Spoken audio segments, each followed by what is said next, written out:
السلام علیکم ناظرین، سیاست ٹی وی کے عالمی خبر نامے میں آپ کا خیر مقدم ہے۔ میں ہوں نشما۔ سب سے پہلے نظر ڈالتے ہیں سرخیوں پر۔ مقدس شہر مکہ سے مدینہ جانے والی ایک بس حادثے کا شکار، کم سے کم 42 عمرہ زائرین جاں بحق، متاثرین میں حیدرآبادی افراد شامل۔ وزیر خارجہ ڈاکٹر ایس جے شنکر نے سعودی عرب میں بس حادثے میں ہندوستانی شہریوں کی موت پر گہرے رنج کا کیا اظہار، سوگوار خاندانوں سے دلی تعزیت کا اظہار۔ اسرائیلی فوج کی غزہ جنگ بندی کی خلاف ورزیاں جاری، بمباری سے 3 فلسطینی شہید۔ اسرائیلی حکومت نے 7 اکتوبر 2023 کے حملے کی ناکامی کی جانچ کے لیے قائم کیا تحقیقاتی کمیشن، 45 دنوں میں رپورٹ پیش کی جائے، نیتن یاہو نے دی ہدایت۔ اور روس کے ساتھ کاروبار کرنے والا ہر ملک سخت پابندیوں کا سامنا کرے گا، امریکی صدر ٹرمپ نے دی تازہ دھمکی۔ تو یہ تھی سرخیاں، اور پیش ہے خبروں کی تفصیل۔ مقدس شہر مکہ سے مدینہ جانے والی ایک بس کی پیر کی صبح ایک ڈیزل ٹینکر سے تصادم کے نتیجے میں بڑا حادثہ پیش آیا، جس میں کم سے کم 42 عمرہ زائرین کے جاں بحق ہونے کا خدشہ ظاہر کیا جا رہا ہے۔ ان میں بیشتر کا تعلق حیدرآباد کے ملے پلی اور بازار گھاٹ علاقوں سے ہے۔ ابتدائی اطلاعات کے مطابق یہ حادثہ صبح ہندوستانی معیار وقت کے مطابق 1:30 بجے کے قریب مفرحات مقام کے قریب پیش آیا۔ اس حادثے کے وقت مسافرین سو رہے تھے۔ بس میں 43 مسافر سوار تھے، جن میں سے صرف ایک شخص کے زندہ بچنے کی اطلاع ہے۔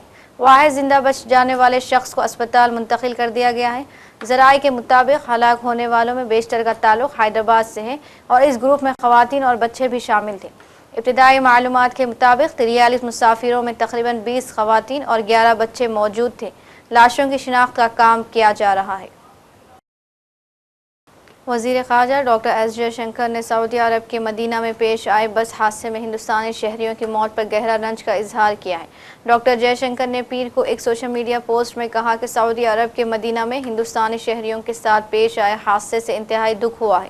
ریاض میں ہمارا سفارت خانہ اور جدہ میں ہمارا قونصل خانہ اس حادثے سے متاثرہ ہندوستانی شہریوں اور ان کے اہل خانہ کو ہر ممکن مدد فراہم کر رہے ہیں۔ سوگوار خاندانوں سے دلی تعزیت، زخمیوں کی جلد صحت یابی کے لیے دعا کرتا ہوں۔ واضح رہے کہ سعودی عرب میں مکہ سے مدینہ جا رہی ایک بس ڈیزل ٹینکر سے ٹکرا گئی، جس کے نتیجے میں متعدد افراد کی موت ہو گئی۔ چیف منسٹر تلنگانہ ریونت ریڈی نے سعودی عرب میں پیش آئے سڑک حادثے میں حیدرآبادی عمرہ زائرین کی ہلاکت کے واقعے پر گہرے دکھ کا اظہار کیا۔ انہوں نے اس واقعے کی تفصیلات حاصل کرنے کے عہدیداروں کو ہدایت دی ہے۔ انہوں نے کہا کہ مرکزی حکومت اور سعودی عرب کے سفارت خانے کے عہدیداروں سے بات کی جائے اور فوری اس سلسلے میں امدادی اقدامات کیے جائیں۔ اس ضمن میں سیکریٹریٹ میں کنٹرول روم قائم کیا گیا ہے۔ بتایا جاتا ہے کہ مہلوکین حیدرآباد کے ملے پلی علاقے کے ایک عمرہ ٹریول سے عمرے کے لیے گئے تھے۔ رکن پارلیمان اسد اویسی نے سعودی حادثے میں حیدرآبادی افراد کے جاں بحق ہونے پر دکھ کا اظہار کیا۔ انہوں نے امید ظاہر کی کہ حکومت ہند اس سلسلے میں تمام تر ضروری اقدامات کرے گی۔ معلوم ہوا کہ صرف ایک شخص کی جان بچی ہے، کنفرم نہیں ہے، بعض کہہ رہے ہیں کہ پوروں کا انتقال ہو گیا۔ تو میں نے انڈین ایمبیسی ریاض میں جو ڈی سی ایم ہے ابو میتن جارج صاحب سے میری بات ہوئی، اور انہوں نے مجھ سے کہا کہ کونسل جنرل جدہ بھی اور وہ خود اس پر معلومات حاصل کر رہے ہیں، اور جو بھی ضروری کارروائی کرنا ہے وہ کریں گے۔ اور ساتھ ہی ساتھ میں نے ان تمام عمرہ پیسنجرز کے دونوں ٹریول ایجنسی سے ویزا ڈیٹیلز لے کر consul general of India Jeddah کو اور D C M Indian embassy Riyadh کو اور ساتھ ہی ساتھ فارن سیکرٹری کو میں نے ای میل کیا ہے۔ میری بھارت سرکار سے اور خاص طور سے ایکسٹرنل افیئرز منسٹر سے جے شنکر صاحب سے یہ ریکویسٹ ہے کہ وہ امیڈیٹلی اس پر دیکھیں، اور اگر جن لوگوں کی ڈیتھ ہوئی ہے ان کے پریوار یہ چاہ رہا ہے کہ ان کی ڈیڈ باڈیز جلد سے جلد انڈیا کو لائی جائے، اور اگر کوئی اس میں زخمی ہے تو ان کو اچھی سے اچھی وہاں پر ان کو علاج ہو سکے۔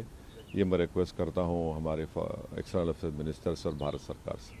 سر، دلی میں ابھی حال ہی میں جو بلاسٹ ہوا ہے، مفتی جی کہہ رہی ہیں کہ بھارت بتا رہا ہے کہ کشمیر کتنا سیف ہے، لیکن دلی کے میں جو بلاسٹ ہوا ہے دلی بھی اب سیف نہیں ہے۔ جو کیندر کی پالیسیز ہے وہ پالیسیز ایسی ہے کہ کشمیر نہیں، دلی بھی اب دیکھیے، وہ میرا ماننا یہ ہے کہ جو ٹیررسٹ ایکشن دلی میں ہوا، اب تو این آئی اے نے کہا کہ سوسائڈ بامبر تھا، ہم اس کا کنڈیم کرتے ہیں، ٹیررزم کی کوئی جگہ نہیں ہے، اس کا پوری طرح سے کنڈیم کرنا ہے، اور جس طریقے سے انہوں نے پلاننگ کی، کانسپریسی کی، الج کانسپریسی کی، یہ سب باتیں آ رہی ہیں، تو اس میں کھلی صاف طور پہ ہم اس کا کنڈیم کرتے ہیں۔ سر اسی پہ کشمیری مین کو بھی اریسٹ کیا گیا ہے نا، یہ کے تھرو جس نے بام کو وہاں پروکیور کروایا تھا؟ جو بھی ہے، اب تو انویسٹیگیشن چل رہا ہے، تو آپ اور ہم کوئی کنکلوژن پر نہیں آ سکتے، مگر یہ جو انسیڈنٹ ہوا دلی غزہ شہر کے مشرقی حصے میں خواب اسرائیل کی وحشیانہ بمباری کے نتیجے میں 3 شہری شہید اور متعدد دیگر زخمی ہو گئے، جو جنگ بندی کی خلاف ورزیوں کا ایک اور واضح ثبوت ہے۔ غزہ شہری دفاع کے ترجمان محمود بسل نے بتایا کہ اسرائیلی فضائی حملے نے مشرقی غزہ کے علاقے الشعاف میں شہریوں کے ایک گروہ کو نشانہ بنایا، جس کے نتیجے میں 3 شہری شہید اور دیگر زخمی ہوئے۔ اس دوران فلسطینی وزارت صحت نے رپورٹ دی کہ گزشتہ 72 گھنٹوں میں قابل اسرائیل کی صفاقانہ بمباری کے نتیجے میں غزہ کے اسپتالوں میں 17 افراد پہنچائے گئے، جن میں 2 نئے شہداء اور 15 جسد خاکی نکالے گئے، جبکہ دیگر 3 افراد زخمی ہوئے۔ وزارت صحت نے بتایا کہ متعدد شہداء ابھی بھی ملبے تلے دبے ہوئے ہیں یا سڑکوں پر پڑے ہیں، اور امدادی ٹیمیں و دفاعی ادارے ابھی تک ان تک پہنچنے میں ناکام ہیں۔ غزہ میں موسم سرما کی پہلی بارش کے بعد فلسطینیوں کی مشکلات میں اضافہ ہو گیا۔ پناہ گزینوں کے ہزاروں خیمے ڈوب گئے، لاکھوں بے گھر فلسطینی کھلے آسمان تلے امداد کے منتظر ہیں۔ اسرائیل نے خیمے اور دیگر امدادی سامان کی غزہ آمد پر روک دی، جس کی وجہ سے بڑھتی سردی اور بارش کی وجہ سے فلسطینی گیلے خیموں میں رہنے پر مجبور ہیں۔ غزہ میں بارش کے پانی کو روکنے کا کوئی بندوبست بھی نہیں۔ فلسطینیوں نے خیموں کو پانی سے بچانے کے لیے آس پاس گڑھے کھودنا شروع کر دیے۔ اقوام متحدہ کے ادارے برائے فلسطینی پناہ گزین انروا کے مطابق 13 لاکھ فلسطینیوں کی مدد کا سامان موجود ہے، جو اسرائیل نے روک رکھا ہے۔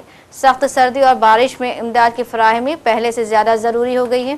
اس کے علاوہ تباہ شدہ عمارتوں میں پناہ لیے فلسطینیوں کو ان عمارتوں کے منہدم ہونے کا خطرہ بھی لاحق ہے۔ اسرائیلی وزیر اعظم نیتن یاہو کی سربراہی میں خواب اسرائیل کی حکومت نے 7 اکتوبر 2023 کے حملے کے دوران ہونے والی تمام سیکیورٹی اور انتظامی ناکامیوں کے تحقیقات کے لیے ایک غیر سرکاری اور بظاہر آزاد تحقیقاتی کمیشن قائم کرنے کا فیصلہ کیا ہے۔ حکومت نے اپنے ہفتہ وار اجلاس میں اس آزاد تحقیقاتی کمیشن کی تشکیل کی منظوری دے دی، جو قانون میں طے شدہ سرکاری تحقیقات کی معروف کمیٹی جیسے ریاستی کمیشن وغیرہ کے دائرے سے باہر کام کرے گی۔ ادارے نے بتایا کہ نئی کمیٹی کو باضابطہ ریاستی کمیٹی کا درجہ نہیں دیا جائے گا، مگر اسے مکمل تحقیقاتی اختیارات حاصل ہوں گے، جن میں متعلقہ اداروں کو طلب کرنا اور ضروری ریکارڈ تک رسائی شامل ہے۔ رپورٹ کے مطابق نیتن یاہو نے ایک خصوصی وزارتی کمیٹی کو نئی تحقیقاتی کمیٹی کے دائرہ اختیار کی حد بندی کا ٹاسک بھی دے دیا ہے، جس میں وہ تمام موضوعات شامل ہوں گے جن کی جانچ کی جانی ہے، کن شخصیات کو طلب کیا جا سکتا ہے اور کن اداروں کا جائزہ لیا جائے گا۔ حکومت نے اس وزارتی کمیٹی کو 45 روز کی مہلت دی ہے تاکہ وہ تحقیقاتی کمیٹی کے اختیارات و کام کے حتمی دائرہ اختیار کے تعین سے متعلق اپنی سفارشات پیش کرے۔ نئی کمیٹی کا مقصد 7 اکتوبر کے واقعات، اس سے قبل اور اس دوران اختیار کی گئی سیکیورٹی پالیسیوں کا جائزہ لینا ہے۔ امریکی صدر ٹرمپ نے روس کے ساتھ کاروبار کرنے والے ممالک کو خبردار کر دیا۔ ٹرمپ نے ایک بیان میں تنبیہ کرتے ہوئے کہا کہ روس کے ساتھ کاروبار کرنے والا ہر ملک سخت پابندیوں کا سامنا کرے گا۔ ایران کو بھی پابندیوں کی فہرست میں شامل کیا جا سکتا ہے۔ دوسری جانب ریپبلکن رہنما روس سے کاروبار کرنے والے ممالک پر پابندیاں لگانے کی قانون سازی پر کام کر رہے ہیں۔ آئیے دیکھتے ہیں ٹرمپ کا یہ بیان۔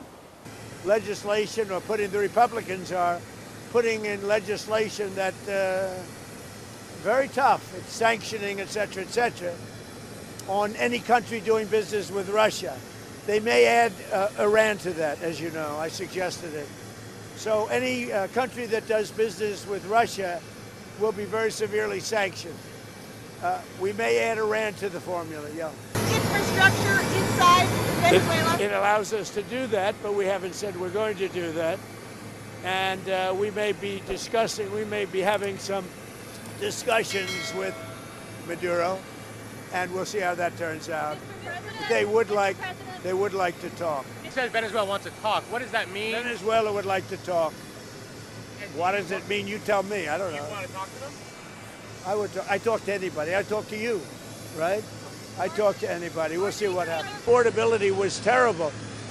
The problem with the Democrats, they lie. They do it so well. They talk about affordability.